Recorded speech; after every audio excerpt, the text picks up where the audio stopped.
देखो तू बना पाकिस्तानियन का कैसन इंडिया की तारीफ करत हुआ। इंडिया तीसरा व्यवस्था बन जाए, चीन आ अमेरिका का मुकाबला 26-27 तक बन जाए।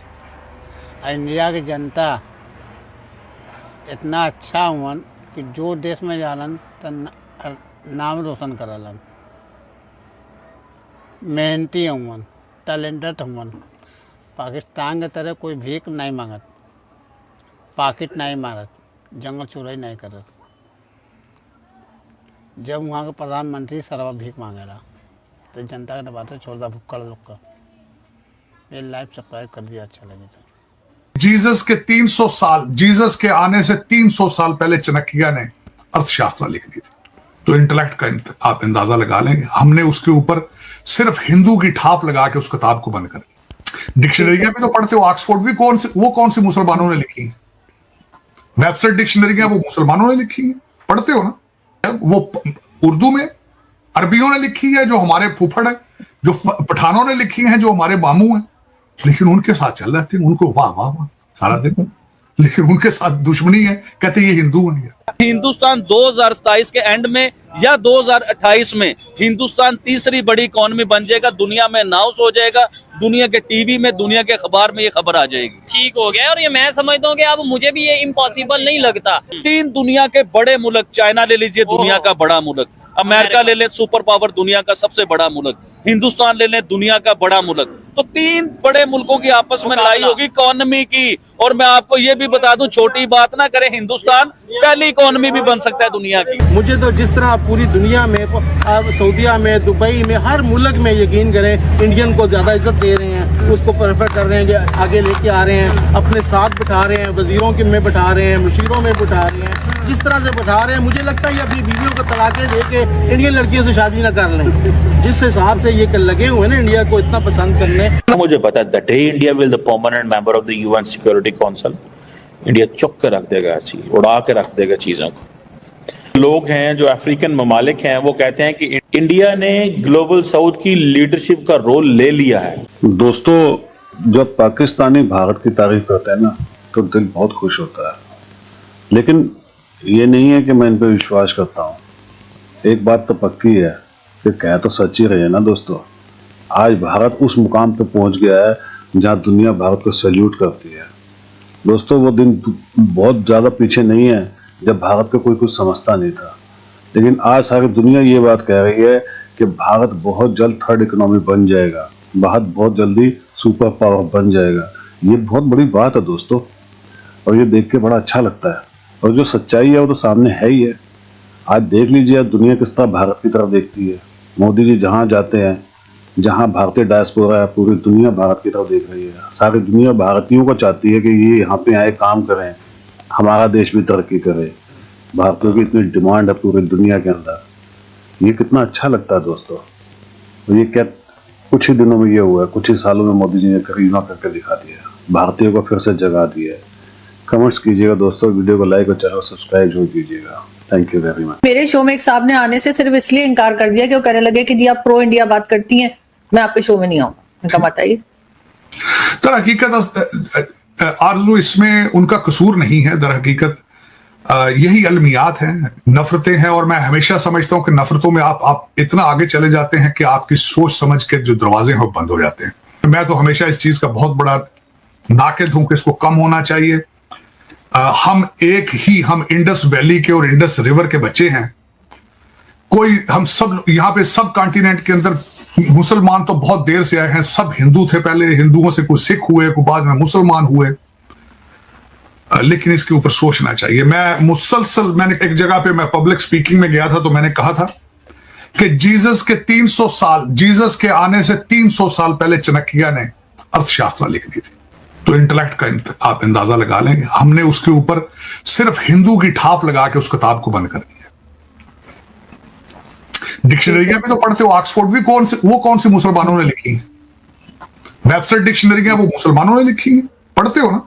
वो उर्दू में अरबियों ने लिखी है जो हमारे फूफड़ है, जो पठानों ने लिखी है जो हमारे मामू हैं, लेकिन उनके साथ चल रहे थे, उनको वाह वाह वाह सारा दिन, लेकिन उनके साथ दुश्मनी है, कहते ये हिंदू हैं। वो तो यार हिंदू, सारा पाकिस्तान इंडिया सारा हिंदू था यार। लेकिन उसमें आरजू देखें, यहां पे अगर भारतीय आगे आ रहे, सबसे बड़ा, मैं इसके ऊपर भी अगले दिन एक डिबेट में बैठा था, जो भारतीय आगे आ रहे हैं तालीम की वजह से आ रहे हैं। हम पीछे क्यों जा रहे हैं? अपनी तालीम की वजह से। हमारी तालीम नहीं है।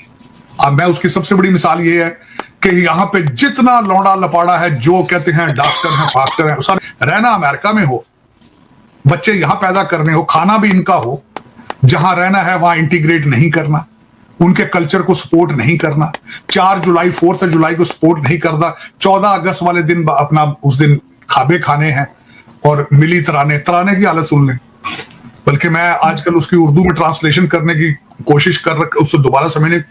आप कैसे लोग हैं? आपका तराना पर्शियन लैंग्वेज में है, तराने का भी किसी को कोई पता नहीं है कि क्या कह रहे हैं। तर्जमाने पाकिस्तान, तो ये सारा कुछ रह बरे तरक्की होती, मैं कोई पता नहीं कि इसके मीनिंग्स क्या है। पर्शियन में है, बस पढ़ लेते हैं, रट्टा मार लिया, बस पढ़ लेते। पर्शियन में है ना, पता होना चाहिए। हाँ, मैं कहता हूं मेरा तराना पंजाबी में होना चाहिए यार, मुझे पता तो मैं कर क्या रहा हूं। ये नमाज का मैं पिछले दिनों सर्वे करता रहा हूं, बहुत ज्यादा पाकिस्तानियों को नमाज तर्जमे के साथ नहीं आती। दुबई के अंदर जेलों में 50% क्रिमिनल पाकिस्तानी, प्रोस्टिट्यूशन में भी आपकी खवातीन आगे, भिखारी आपके आगे। बल्कि सऊदी अरेबिया ने भी रिक्वेस्ट कर दी है कि यहां पे ज्यादा उम्र के लोगों को और भिखारियों को और इन लोगों को, और जो टेक्निकल, इनको यहां भेजना बंद करो।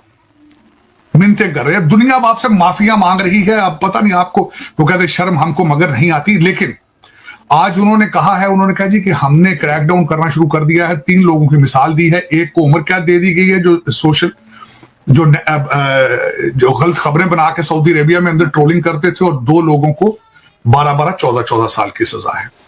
एक नई चीज का जो उन्होंने आगाज किया है, मैं समझता हूं बहुत अच्छा है, खुशाइंद है। उन्होंने कहा जिसको वीजा दिया जाएगा, सबसे पहले उसका सोशल मीडिया पे उसका देखा जाएगा कि सोशल मीडिया पे इसके माइंडसेट क्या है। इस टाइम तीसरी इकोनॉमी जो है वो जर्मन है। और आपको याद होगा कि प्राइम मिनिस्टर नरेंद्र मोदी ने जब इलेक्शन के टाइम था, तो उन्होंने कहा था कि तीसरी गवर्नमेंट आएगी मेरी और मैं तीसरी इकोनॉमी भी बन के दिखाऊंगा।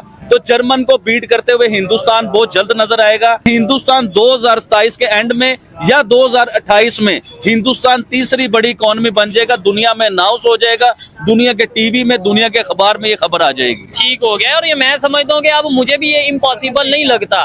और मेरे ख्याल से और असल लड़ाई, असल पेचा जब हिंदुस्तान दुनिया की तीसरी बड़ी इकोनॉमी बनेगा ना, असल पेचा और असल लड़ाई तो जब शुरू होनी है, असल मजा जब शुरू होना है। क्योंकि 3 दुनिया की सुपर पावरें, 3 दुनिया के बड़े मुल्क, चाइना ले लीजिए दुनिया का बड़ा मुल्क, अमेरिका ले ले सुपर पावर दुनिया का सबसे बड़ा मुल्क, हिंदुस्तान ले ले दुनिया का बड़ा मुल्क। तो 3 बड़े मुल्कों की आपस में लड़ाई होगी इकोनॉमी की। और मैं आपको ये भी बता दूं, छोटी बात ना करें, हिंदुस्तान पहली इकोनॉमी भी बन सकता है दुनिया की। 19 या 20 कंपनी पे हिंदुस्तान की अमेरिका ने बैन लगाया। तो अमेरिका की तरफ, हिंदुस्तान की तरफ से क्या बयान आया? उन्होंने कहा वो कंपनी अगर हिंदुस्तान के कानून के मुताबिक, वो हिंदुस्तान के तरीके के मुताबिक चल रही है, तो हम नहीं मानते अमेरिका को। अगर हिंदुस्तानी कंपनी है तो कानून भी हिंदुस्तानी चलेगा, हम अमेरिका को नहीं मानते। और देखें हिंदुस्तान इस टाइम दुनिया की क्या पावर बन चुका हुआ, वो किसी से नहीं डरता है यार, वो किसी से भी नहीं डरता। वो कहता है भाईजान मेरे कानून के मुताबिक आए, मेरे रूल के मुताबिक आए, चाहे तू अमेरिका है, चाहे तू रशिया है, चाहे तू जापान है, जो मर्जी है, मेरे रूल के मुताबिक जो हो रहा है वो बिल्कुल ठीक हो रहा है, मेरे कानून के मुताबिक। ठीक है। इवन कनाडा को भी मैं ये समझता हूँ कि कनाडा और अमेरिका की अगर बात करें, आजकल काफी ज्यादा एंटी इंडिया स्टेटमेंट दोनों साइड से आती नजर आ रही है। लेकिन आपको लगता है कि कनाडा खुद मुश्किल में फंस रहा है ऐसे मामला? कनाडा ने तो अपने आप को मुश्किल में फंसा दिया है, अमेरिका के पीछे लग। इंडिया की रिप्रेजेंटेशन अमेरिका में बढ़ती चली जा रही है। दुनिया के बड़ी कंपनीज के सीईओ इस वक्त इंडियंस हैं।